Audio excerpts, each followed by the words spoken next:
We need to exercise in order to be healthy, but there's some obstacles that can prevent you from getting to the gym. Dr. Roz is here with tips to help you solve your problems so you can get moving. Welcome back. Great. It's always good to be here. Yes. Well, today's a good day to get out and get moving. It's beautiful outside.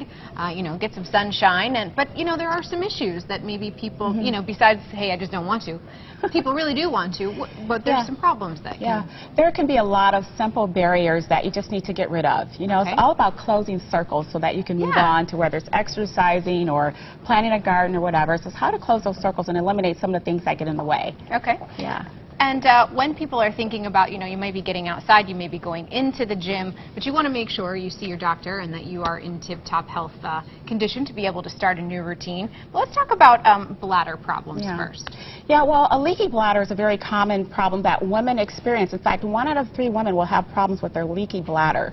Not something that everyone wants to talk to their doctor about, not comfortable with it, but it's certainly something that can prevent you from going to the gym and working out. Yeah. And there are easy things that you can do about it. It certainly should be addressed with your physician and address the leaky bladder. Pull out these things that are causing you not to close these circles when getting out and exercising. Sure. Yeah. And also that time of the month can also be an issue too, right? Yeah, and it's certainly when that time of the month shows up when it's not expected. Right? So irregular menstrual cycles can be a reason that women don't get out and work out. And so it's having those issues addressed too. There are, again, simple solutions. An endometrial ablation may be all that you need.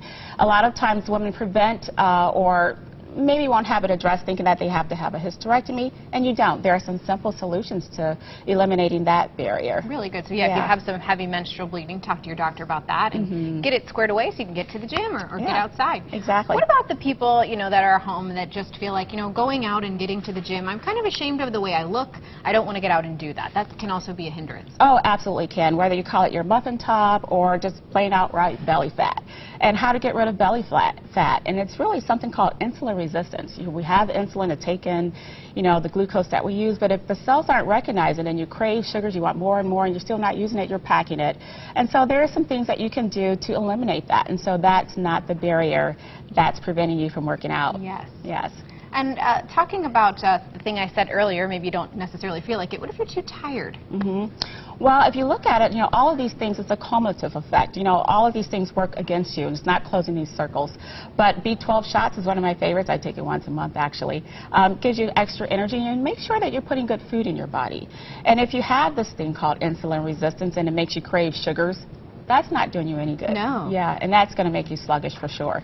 So we want to think about, as we said, when we're going to our doctors, if we have any of these issues, or any issue at all, really, that's kind of making us not be able to have the healthiest lifestyle possible. Exactly. Yes. Yes. Well, you also have a newsletter that you put out once a month, is that correct? It is once a month. Actually, I'm talking about belly fat in that newsletter. Oh, good. So you can go to my website, drrozmd.com, and get on that list. And do we have to sign up for the newsletter? You do, or actually there's information that you can get on insulin resistance and belly fat. Just go down my site and download a free report. Great. Yes. Excellent tips. You always give us some good things to consider.